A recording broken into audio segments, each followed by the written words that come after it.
میرا دکھ یہ ہے، آپ کا دکھ یہ ہے کہ ہم نے اس امت کو زوال میں دیکھا، ہم نے کشمیر میں ذبح ہوتی مائیں بہنیں اور بیٹے دیکھے، روہنگیا کے اندر مسلمانوں کی نسل کشی ہوتے دیکھی، ہم نے فلسطین کے اندر لہو بہتا ہوا دیکھا، درد ہی درد پھیل گیا۔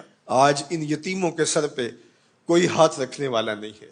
3 مارچ 1924 کو ہم یتیم ہو گئے تھے، سلطنت عثمانیہ ٹوٹ گئی تھی، ورنہ شرق سے لے کر غرب تک، شمال سے لے کر جنوب تک مسلمانوں کا تسلط، اور لوگ ڈرتے تھے اگر خلیفہ نے اعلان جہاد کر دیا تو پھر تمہیں پوری دنیا میں چھپنے کی جگہ نہیں ملے گی۔ یتیم جانتے تھے ہمارے سر پہ کوئی کھڑا ہے، بیوائیں اپنے آپ کو بے آسرا نہیں سمجھتی تھی، بوڑھے سمجھتے تھے کہ ہمارا آسرا یہ لاٹھی ہی نہیں، کچھ دنیا میں بیٹھا ہوا خلیفہ بھی ہے۔ لیکن پھر دنیا کے 3 بر اعظموں پہ پھیلی ہوئی سلطنت صرف دنیا کے 3% حصے پہ سمٹ گئی، اور آج 56-57 اسلامی ملکوں کے اندر ہم تقسیم ہیں، اور اس تقسیم کا نتیجہ ہماری ہوا اکھڑ گئی۔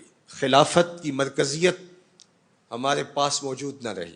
خلافت سے تصور لے کے یورپ نے اپنی صف بندی کی، اور یہ کتنے ملک جڑ کر کے ایک یونین بناتے ہیں اور ہماری وحدت کے ٹکڑے ٹکڑے کر دیتے ہیں۔ دیکھ مسجد میں شکست رشتہ تسبیح شیخ، اور بت کدے میں برہمن کی پختہ زناری بھی دیکھ، کافروں کی مسلم آئینی کا بھی نظارہ کر، اور مسلموں کی مسلم آزاری بھی دیکھ، چاک کر دی ترک نادان خلافت کی کعبہ، سادگی مسلم کی دیکھ اوروں کی عیاری بھی دیکھ۔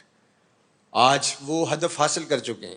آج فلسطین کے اندر قیامت ٹوٹی ہوئی ہے، دنیا کا میڈیا خاموش ہے، یہ جو خبریں ہمارے تک پہنچ رہی ہیں یہ باقاعدہ سینسر ہو کے آ رہی ہیں۔ یہ سوشل میڈیا کی وجہ سے کچھ تصاویر آ جاتی ہیں، کچھ بلکتے روتے بچے، کوئی بین کرتی مائیں اور کوئی فریاد کرتے بوڑھے ہماری جانب دیکھ رہے ہیں۔ ہماری جانب کیوں دیکھ رہے ہو؟ ہم تمہاری مدد کو نہیں پہنچنے والے۔ گلی میں 3 اوباش کھڑے تھے تو کھڑے کھڑے ان کی شرط لگ گئی کہ دیکھتے ہیں ہم میں سے سب سے بڑا بے غیرت کون ہے۔ تو یہ ثابت کرنے کے لیے گلی میں ایک بوڑھی خاتون آ رہی تھی جس کے ہاتھ میں ڈنڈا تھا، اور اس کو ٹیک ٹیک کے چل رہی تھی۔ ایک اوباش آگے بڑھا اور اس بوڑھی خاتون کے بڑھاپے کا لحاظ کیے بغیر اس کو دھکا دے دیا، وہ گر گئی۔ بہت بڑی بے غیرتی کا اس نے ثبوت فراہم کر دیا۔ لیکن دوسرا آگے بڑھا اور اس نے اس گری ہوئی بوڑھی خاتون کے اوپر ڈنڈے برسانے شروع کر دیے۔ اب تیسرے کی باری تھی، لیکن وہ ساکت کھڑا تھا، اور وہ بوڑھی خاتون تھوڑا سا سنبھلی اور اس نوجوان کو کہتی ہے تو سب سے بڑا بے غیرت ہے۔ تو ان 2 نوجوانوں نے پوچھا کہ کارنامے تو ہم نے سر انجام دیے، اور سب سے بڑے بے غیرت کی ڈگری تم لے گئے ہو، اور یہ بھی تمہیں کہہ رہی ہے۔ کہا تم نہیں جانتے یہ خاتون میری ماں لگتی ہے۔ آج اسرائیل نے ان کو مارا، برطانیہ کا وزیر اعظم جنگی جہاز کے اوپر بیٹھ کے ان گرے ہوئے مفلوق الحال لوگوں پر بم برسانے کے لیے خود پہنچا، لیکن وہ کہہ رہے امت مسلمہ تم بے غیرت ہو، ہم تمہاری مائیں لگتی ہیں، ہم تمہاری بہنیں لگتی ہیں۔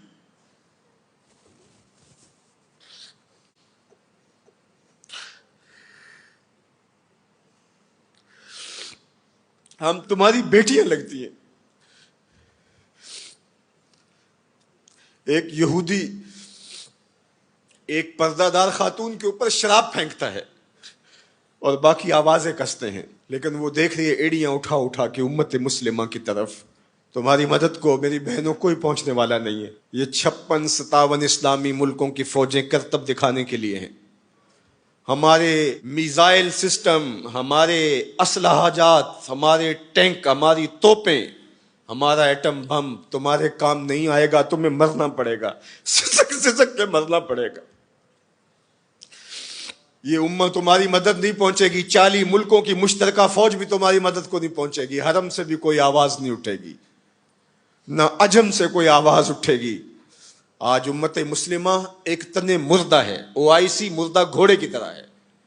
بیت المقدس کے ایک کونے کو آگ لگی تھی تو یہ OIC بنی تھی، اور آج پورے فلسطین کو آگ نے اپنی لپیٹ میں لے لیا ہے۔ وہاں یتیم ہی یتیم فریادیں کر رہے ہیں، وہاں بیواؤں کی سسکیاں ہیں۔ ہم اس حالت کو کیوں پہنچے؟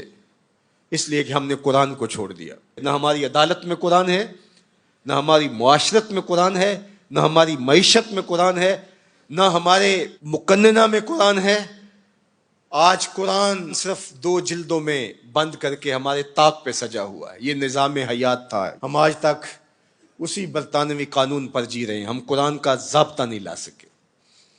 56-57 اسلامی ملک. مجھے بتاؤ آج کسی کو کوئی کہیں سے نکال دے تو دوسرا ملک نیشنلٹی دے دیتا ہے, اس کو شہریت دے دیتا ہے.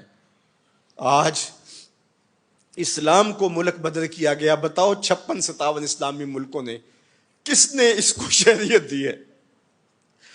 کہاں جمہوریت, کہیں بادشاہت, کہاں شخصی نظم. 56-57 اسلامی ملکوں میں اسلام گھومتا رہا. میں غریب الدیار ہوں, مجھے شہریت چاہیے, لیکن کسی نے اسلام کو قبول نہیں کیا. در عجم گردی داؤ ہم در عرب, مصطفیٰ نایاب ارزاں بو لہب. اقبال کہتے ہیں میں عجم میں بھی گھوما ہوں, میں عرب میں بھی گھوما ہوں, مجھے ابو لہب بھی ملا ہے, مجھے حضور کا نظام کہیں نہیں ملا. آج دین نبی دا وانگ یتیماں تے گھر کر تکے کھاوے. اے فلسطین کے یتیموں تم اکیلے یتیم نہیں ہو. اس وقت اسلام بھی غریب الدیار ہے, اس کا کوئی وطن نہیں ہے.